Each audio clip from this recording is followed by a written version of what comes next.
Yo, Bakayalo, Konoyalo, et oui, on se retrouve pour une petite review de l'épisode 2 de Supercube, l'anime chinois qui est en train de prendre de l'ampleur pour moi, parce que franchement, je kiffe. En fait, je trouve que ça a un côté solo leveling, mais version chinoise. Sauf que voilà, le héros est moins badass, hein, on sait très bien que les Coréens sont super stylés à ce niveau-là. Là, le héros est quand même bien stylé, mais voilà. Le mec me rappelle solo leveling, le mec est en train de se faire tout seul parce qu'il a un super cube, parce qu'il a des super pouvoirs et en même temps à partir de ce super cube, bah, il peut évoluer et tu sens son évolution est similaire à un jeu vidéo. Alors avant de commencer la review, effectivement si tu n'as pas vu l'épisode, je te mets le lien en description vers voir anime, comme ça tu pourras regarder illégalement l'épisode. Et après tu reviens pour regarder cette review, comme ça tu comprendras ce que je dis. Voilà, donc on va discuter de cet épisode 2 de Supercube que j'ai particulièrement bien apprécié parce que voilà, on entre plus dans le fonctionnement du cube, de comment ça marche, et on voit qu'en fait le cube, bah, c'est quelqu'un qui est synchronisé avec son propriétaire et que les deux communiquent ensemble et qu'il y a une histoire de survie commune.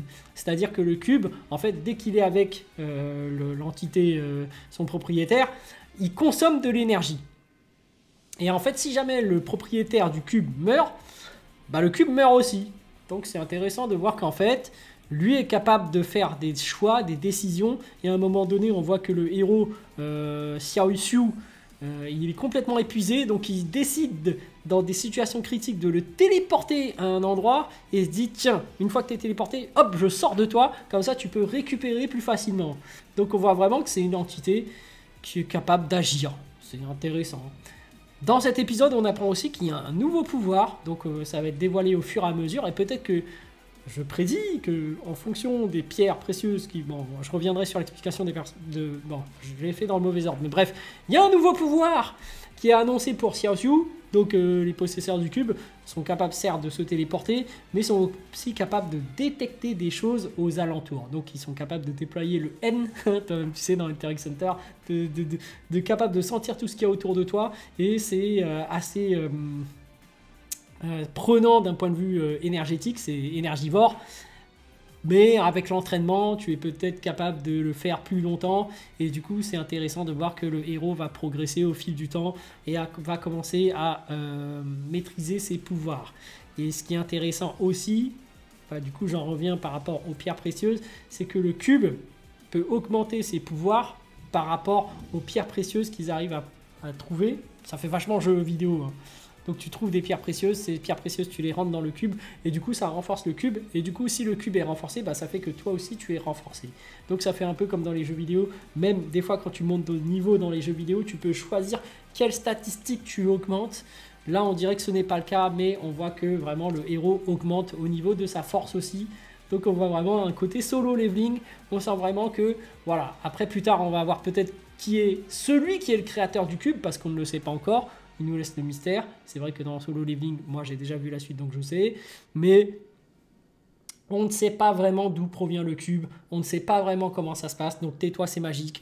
Mais on voit vraiment que c'est comme le Tesseract. C'est un ultime joyau qui permet vraiment de créer l'ultime guerrier qui peut carrément contrôler le monde. Et ça se voit. Parce que là, il a le pouvoir de téléportation. Maintenant, il a la technique de géolocalisation de tout ce qu'il y a d'espace-temps autour de lui à un instant T. Et bien évidemment, il peut se renforcer. Donc là, les pierres précieuses. Et c'est intéressant, hein, du coup. Parce que peut-être que cette pierre, justement, elle est là pour détruire la Terre. Parce que si elle consomme les ressources des humains, c'est-à-dire les pierres précieuses, les gros métaux, l'or, tout ce qui est rare, bah finalement, c'est un peu comme les dévoreurs de monde, hein.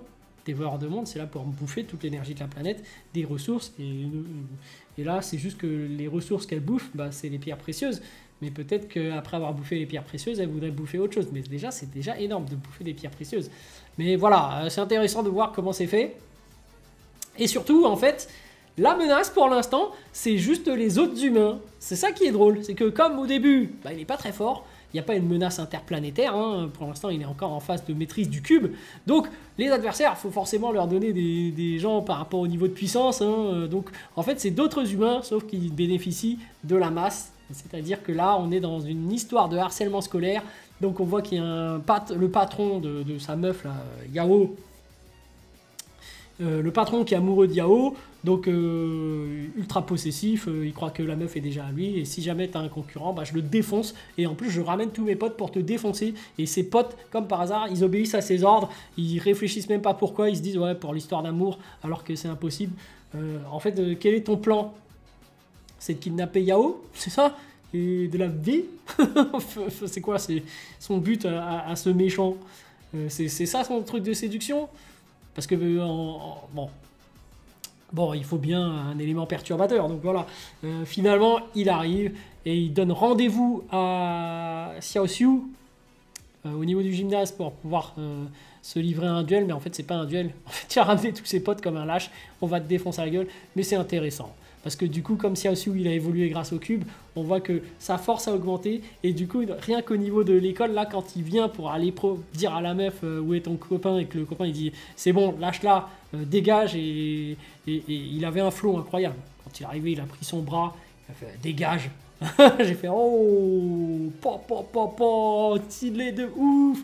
Après, dans le gymnase aussi, c'était stylé. Il y a le mec qui échauffe, qui dit ouais, laisse le bois, je vais m'en charger. Et bam, il calcule les probabilités de victoire. Et le cube, il dit oui, tu peux en gros les battre à 1 contre 1, mais si jamais c'est tous en même temps, c'est chaud. Donc il fait de la provocation. Il dit bah alors le chef, t'es un lâche, t'oses pas te battre tout seul. Et effectivement, au final, il se bat pas tout seul, ce lâche. Donc sa provocation n'a pas marché, mais les punchlines sont lâchées. Et le héros a du flow, il provoque, il sait se mettre en avant, il sait comment créer Bon, il m'a créé quelques petites émotions, c'était stylé. Voilà, et après, les bastons en soi sont corrects. Il n'y a pas encore de super pouvoir, des trucs de ouf, mais voilà, pour l'instant, l'épisode 2 est plutôt bien. Moi, j'aime bien en fait Supercube, je sais pas pourquoi, mais là, j'accroche. Comparé à To Be Hero X, où je trouvais complètement bizarre la narration, l'histoire même. Là, j'adore. Supercube, bah, ça me rappelle Solo Leveling en fait. Pour moi, c'est un Solo Leveling, mais version chinoise. Donc très prometteur. Et surtout, on m'a vendu des lasers à l'épisode 1, des effets spéciaux. C'est ce qui est vendu dans Solo Leveling. On te demande pas une histoire très poussée. Ça marche. Moi, je fonctionne. Là, Supercube, voilà, Tesseract qui te procure des pouvoirs hyper puissants. Là, tu les appréhendes. Tu commences à évoluer. Tu commences à ton apprentissage. Tu commences à défoncer des humains pour profiter de tes pouvoirs. Oui, ça marche. Ça te donne un côté, voilà, supérieur aux autres que j'aime bien. Et le mec en profite, il a du flow. Voilà, j'attends la suite, je kiffe. Voilà, tout simplement. Supercube, épisode 2, génial. Je vais regarder la suite et par rapport à To Be Hero X, que j'ai pas tant apprécié que ça. Et même My Hero Academia Illegals, machin là. Je trouve ça intéressant, mais j'accroche pas tant que ça au final.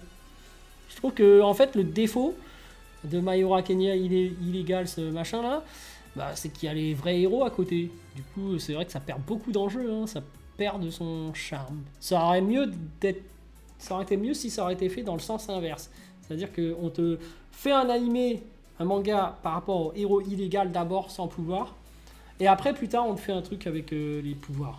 Mais là du coup quand tu regardes le truc avec les pouvoirs, tu dis oh c'est trop cool, c'est trop badass et tout, et quand tu vois les trucs avec les illégaux, c'est intéressant, c'est profond, mais c'est moins lasertique. Voilà, je suis un bandeur de laser. Allez, c'est tout. Sur ce, je vous dis donc à plus, plutôt à plus tard dans le car, ou plutôt à bientôt dans le bateau.